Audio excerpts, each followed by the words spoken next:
Welcome back to Everything Crime, where we explore both solved and unsolved cases that have left a lasting impact on the world. From notorious serial killers to mysterious disappearances, we delve deep into the details of each case, examining the evidence and piecing together the facts to shed light on the truth. Our team of experienced researchers and investigators bring you the latest updates and analysis on the cases that have captivated the public's attention for years. Join us as we explore the dark world of true crime and uncover the hidden secrets that lie within these cases. Don't forget to subscribe and hit the notification bell to stay up to date with our latest videos. In this video, we'll be talking about the murder of Bianca Devins.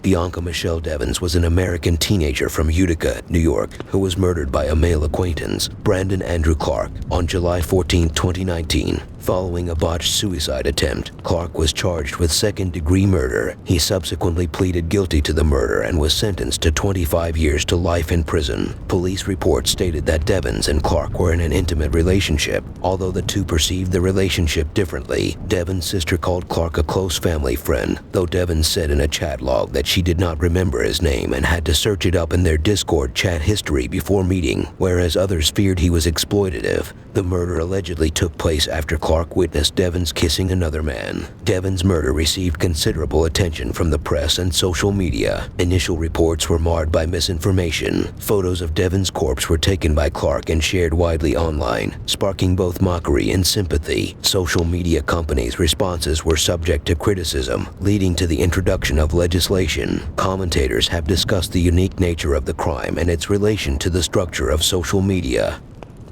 Bianca Michelle Devins intended to study psychology at Mohawk Valley Community College in Utica. Her struggles with mental illness, specifically depression, anxiety, borderline personality disorder, and post-traumatic stress disorder, were a concern for her loved ones. She had been in and out of the hospital receiving mental health treatment for much of her teen years. Having experienced feelings of isolation, she found refuge in online communities. According to Syracuse newspaper The Post-Standard, Devins had dealt with online harassment by incels for at least 2 years. The childhood of Brandon Andrew Clark was traumatic. He once witnessed his father holding his mother at knife point for several hours. Upon meeting Clark, Devins' mother, Kimberly Devins, said he seemed very nice and was polite. It is believed that Clark and Devins met on Instagram in April 2019 after he started following her on the social media platform. Police described their friendship as a personally intimate one, but friends and family claimed otherwise. Devins told her mother that she had explained to Clark that she did not want to date him, though Kimberly thought that he still wanted more. One of Devins' sisters called Clark a trusted family friend, but a friend of Devins feared that Clark was exploiting Devins sexually while the two were high. Reportedly, Clark would supply drugs to Devins to entice her to spend time with him. On July 13, 2019, Devins, Clark, and a mutual friend named Alex attended a performance by Canadian singer Nicole Dollanganger in New York City. Following the show, Clark and Devins returned to Utica. The two engaged in an argument, likely regarding a kiss between Devins and Alex. Eventually, Clark began assaulting her, slicing her neck with a long knife that he'd hidden by his seat. Devins died in the early morning hours of July 14th. Her body, nearly decapitated, was left in the car as Clark built a bonfire and listened to the song Test Drive by Joji. After Devins' death, Clark called numerous family members. His call resembled a suicide note, prompting his family to call 911. He posted photographs of Devins' body to a Discord server, accompanied by the caption, "Sorry fuckers, you're going to have to find somebody else to orbit." Orbiting is the act of following a person online, requesting pictures from other users, and in some cases stalking. A video of the murder was also created. By 7 a.m., Discord users had notified the police, who received numerous calls, including one from Clark, and made contact with Devins' family. In his call to the dispatcher, Clark said, "My name is Brandon. The victim is Bianca Michelle Devins. I'm not going to stay on the phone for long because I still need to do the suicide part of the murder-suicide." Upon the arrival of law enforcement, Clark stabbed himself in the neck. He lay across a green tarp concealing Devins' body and posted more photos online. A suicide note and message were found, the latter reading, "May you never forget me." The next day, police confirmed that the victim was Devins and charged Clark with second-degree murder. Having had the knife and equipment to videotape the killing, authorities reported the possibility that he had planned the murder. Police Sergeant Michael Curley believed Clark desired fame. Winona County Assistant District Attorney Sarah DeMellier claimed that he gave various explanations for the killing to multiple people. He had made online searches on how to find the carotid artery, how to incapacitate or kill someone, and general searches for choking and hanging. A vigil for Devins was held on July 15, 2019, and her funeral took place 3 days later on July 19th. Another vigil was held in July of 2020. On February 14, 2020, a fashion and art show displaying Devins' work was held. Week-long counseling sessions were offered to Thomas R. Proctor High School students. The Adirondack Bank Center at the Utica Memorial Auditorium was lit up in honor of Devins. Frank Williams, Devins' grandfather, thanked the Utica community for their support. The images of Devins' corpse became widely shared on social media such as Instagram, Facebook, and Twitter. They gained traction on the website 4chan, with hundreds of posts praising Clark for committing another 4chan murder. Users on incels.co and 8chan were also celebratory. #RipBianca briefly trended on Twitter. Accounts promised to post images of Devins' murder in exchange for likes and follows. An illegitimate fundraising website sprang up to capitalize on her name and death. The initial online discussion of the murder was marred by misinformation, and rumors were spread by users. Tweets from prominent Twitter users, one of which was shared over 16,000 times, falsely identified Clark as an incel. Speculation on the crime's nature was rampant. Users on Twitter, YouTube, and Reddit examined Devins' history and sought to explain the murder. Dr. James Densley, a professor of criminal justice, said that the images could cause trauma in those who viewed them. Her stepfather, who suffered the most harassment, reported having flashbacks. Devins' sister, Olivia, detailed similar results. Kim said that so many people have been affected by the pictures, scarred for life and suffering from PTSD, unable to erase the image from their mind.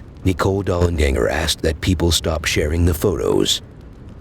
Instagram and Facebook removed Clark's account and attempted to stop the photos' spread. Facebook added images of the murder to a digital fingerprint database and blacklisted the hashtag #YesJuliet. The Discord server that Clark utilized was shut down. Users who attempted to report the photos on Instagram found that they were not considered violations of community guidelines. Instagram's response was met with criticism. It was reported that some images stayed on Instagram for as long as 4 days. Devins' mother Kim claimed that by September the images could still be found on Facebook. Prosecutors in the trial said the images could still be found months later. Olivia reported that nearly 2 years later, the photos were still being sent to her. Haney Farid, a scholar of digital forensics and image analysis, claimed that Instagram and other companies had the tools to deal with the spread and that their inaction bordered on the criminal, despite a strictly legal perspective saying otherwise. By July 15th, the story had reached the mainstream and was subsequently reported around the world, likely being the most publicized case of social media documenting a murder. Devins had only 2,000 followers prior to her death, but by July 15th, her follower count had risen by 75,000. Initial reports of her murder overstated her online popularity based on the post-mortem number of followers. Melissa Jeltsin of HuffPost recalled that in the immediate aftermath of Devins' death, everyone wanted it to mean something. The Post Standard's Elizabeth Doran noted the case was more closely related to the well-worn story of abusive male partners. Queenie Wong of CNET and Densley found that the murder demonstrated the problems with how social media responds to violent imagery. The internet's connection in the murder has been noted by many. The crime has been discussed as a case of domestic violence against women caused by toxic masculinity. Misogyny was seen by some as relevant to the context of Devins' death. Evelyn Dallek of Harvard University drew parallels between the sharing of photos of Devins to the sharing of videos related to the Christchurch shooting. Others have drawn similar conclusions regarding Christchurch, noting that both men repeated the meme subscribed to PewDiePie following the events. Clark's actions following Devins' death have been interpreted as a demonstration of control, including by her mother. Director of Criminology Allison Margansky said that Clark's behavior fit the profile of other violent male offenders and speculated that he felt emasculated and wanted to show his strength. Clark pleaded not guilty to second-degree murder on July 29, 2019. He was later charged with promoting prison contraband after corrections officers found a shiv constructed out of a sharpened toothbrush in his cell. According to Kim, he composed a letter to a friend around this time which saw him bragging and noting how it felt to kill. This letter, reportedly, explained his motive. He couldn't handle the thought of her walking out of his life. On February 10, 2020, before his trial, Clark changed his plea to guilty. His sentencing was scheduled for April 7th, but was delayed because of the COVID-19 pandemic. On June 2nd, he filed a notice to withdraw his guilty plea, claiming his lawyer had failed him. This was denied, as he had admitted to his guilt. His hearing took place on September 30th, and a written decision was drawn up on October 30th. On March 16, 2021, Clark was sentenced to 25 years to life in prison. He has formally expressed remorse for his actions. Kim Devins, alongside then Congressman Anthony Brindisi, called for increased action to be taken by social media companies in regards to graphic content. Instagram reportedly promised to share the results of an audit requested by Brindisi by August 2019, although by December, Kim had yet to receive the results. Brindisi requested that the Federal Trade Commission investigate the case for full accountability. On September 21, 2020, Brindisi and the Devins family introduced Bianca's Law. If passed, all social media platforms with more than $10 million in revenue and over 100,000 monthly users would be required to establish an office dedicated to identifying and removing violent content that violates the platform's moderation standards. Marion Buttonskin and Joseph Griffo introduced a law that would create criminal and civil penalties for spreading an image of a crime victim with the intent of glorification or harassment. In January 2022, the New York State Assembly passed a version of Bianca's Law, which criminalizes posting, sharing, or publishing personal images with intent to degrade or abuse under certain circumstances. It was signed into law by Governor Kathy Hochul at the end of December 2022. The Devins family started a scholarship in Bianca's name for students pursuing psychology degrees. In early 2020, Bianca's friends and family held the big gala to celebrate her life, showcase artwork she had made, and raise funds for the scholarship. In July 2021, Devins' family sued the Winnetka County District Attorney's Office, accusing them of distribution of CP. They had learned from producers of documentaries on the murder that they had received from the District Attorney's Office footage of Devins' death and of her having sex, as well the contents of her phone, which included nude photos. Allegedly, a YouTube blogger was also given these in response to a FOIA request.